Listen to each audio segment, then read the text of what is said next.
Warning, censorship. Warning, censorship. They wanted us to return to Birmingham. Border Force had sent a message out for my arrest, also for me to be fined and taken in the police car back to Birmingham. I, of course, refused this. Lincoln J for Rebel News here in London, England. Now, it can be hard enough to get normal things done during a pandemic, like going to see a dentist, going to see your family doctor, but could you imagine having to fly your child overseas for surgery, only to be hassled by law enforcement upon returning and forced into a quarantine hotel? Now, that is exactly the case for Matt Catteroll, one of the people who reached out to us through our campaign at fightthefines.co.uk. Now, I'm gonna need you to stick with me to the end of the video so you can see how you can help Matt fight back against these unjust fines. Have a listen to Matt's story. Myself and my son travelled to Dubai initially.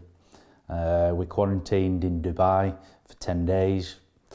We then had a coronavirus test before we travelled over the border to Abu Dhabi. And my son needed surgery. The surgery was quite evasive and the recovery time was essential. And the recovery time, we felt as parents, would be best at home. Under the surgeon's permission, he recommended that he was happy for us to fly, and we took the necessary steps to then fly home, which was a further PCR test in Abu Dhabi. We booked the flights. We then landed in Paris. Everything was fine. We showed all the documents to passport control at Paris, as we did in Abu Dhabi.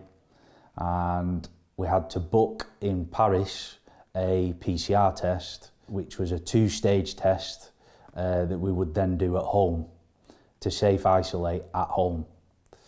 So as far as I was concerned, we were doing everything to the letter of the law. I'd filled in my locator form correctly.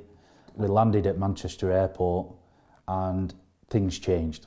We approached Border Force control, and my son was in a bit of discomfort at this time. We'd been travelling for, say, 15, 16 hours, so he was tired.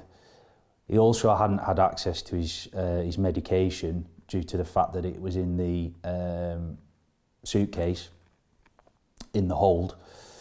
So as soon as he got off the aircraft, the plan was that he would have his medication, get in the car, come home, safe isolate at home. I'd made arrangements with my business that I would work from home, and everything was in place. We approached passport control, and the lady on the desk asked if my son was okay, because he had quite a lot of swelling around his face from the operation, and she said, are you okay? And I said, oh, well, he's just had surgery. She said, well, what country have you come from? And I said, Abu Dhabi. I said, as per the government website, we can travel from that country as long as there is either reasons for your job or medical reasons. And I said, and she said, yeah, that's fine. She said, I'll just have to get my manager just to sign this off, and then you can be on your way. The manager came over and he said, yeah, okay, we'll just have to fill in some paperwork, and can we take you into the interview room? I said, yeah, that's fine, as long as it's not too long. I said, because quite clearly my son's uncomfortable. And as soon as we got into that interview room, the whole attitude changed.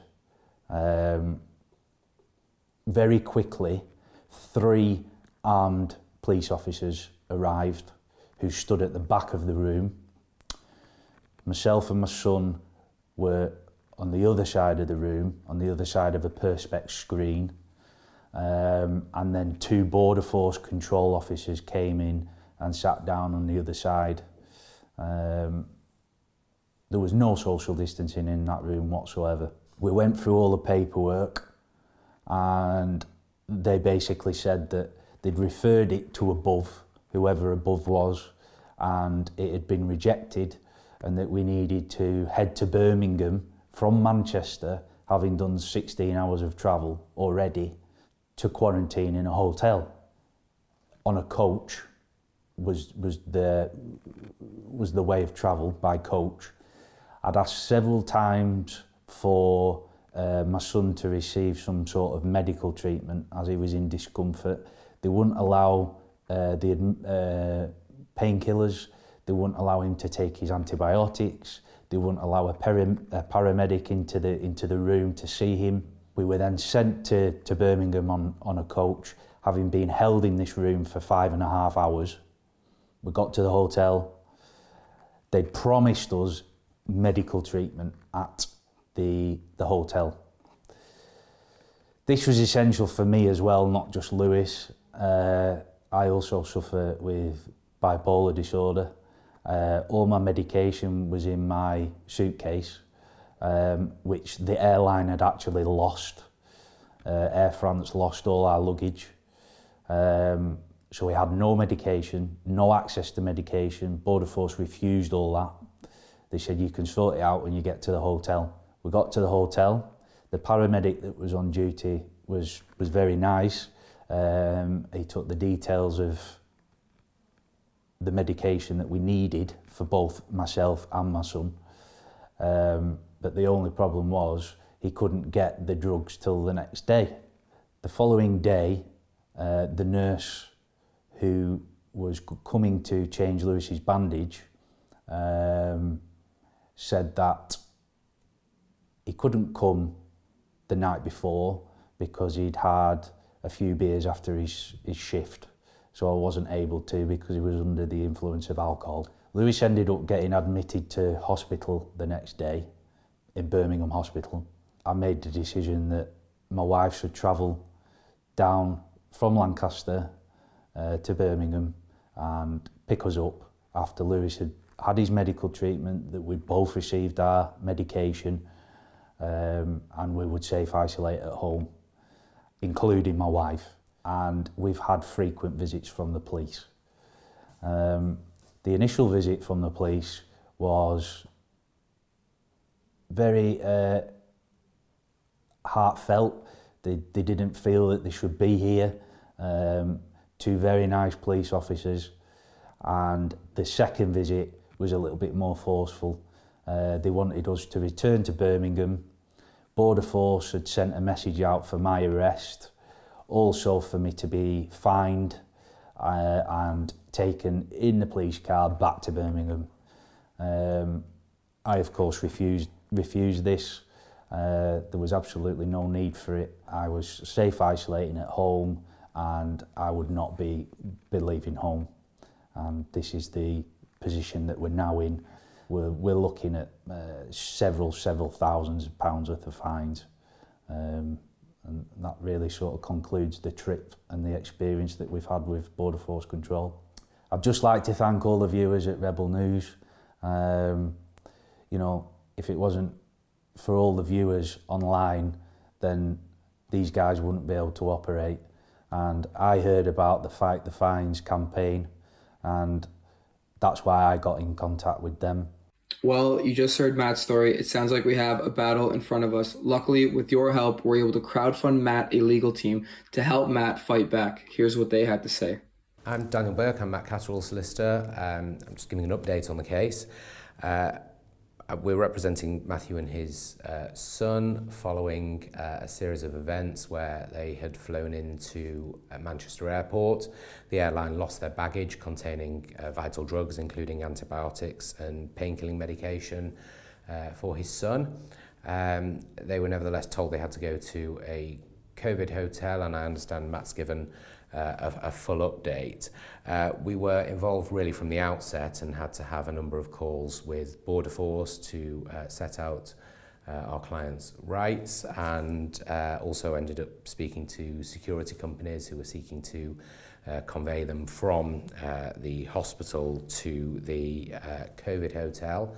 And we also had to have a number of calls with quarantine management services to express our concern that when our clients were at the hotel, there was no appropriate medical care. The nurse had been consuming alcohol and was unable, even the following day, to change the child's dressings. So we've reached a position now where our client has been told they will receive fines. We are ready to instruct a barrister to advise on appropriate actions, and they could be against a number of parties. So at this stage we are collecting evidence, collecting statements and deciding on our next moves. Daniel has already had some great success fighting back through our campaign. If you want to help crowdfund Daniel's legal fees, please go to fightthefines.co.uk. Here's another example of injustice by the British state. If you want to help Matt fight back against these fines, please go to fightthefines.co.uk. If you or anyone you know has been hit with a fine that has anything to do with COVID-19, please go to that exact same website. That's fightthefines.co.uk. Please don't pay that ticket. We'll get you a lawyer and we'll help you fight that ticket. For Rebel News, I'm Lincoln J. If you want to help fight back against these unjust coronavirus fines, please donate via the website at fightthefines.co.uk. And if you or anyone you know is at the receiving end of one of these fines, go to the website, fill out a form, don't pay that fine, we'll get you a lawyer and we'll fight it for you.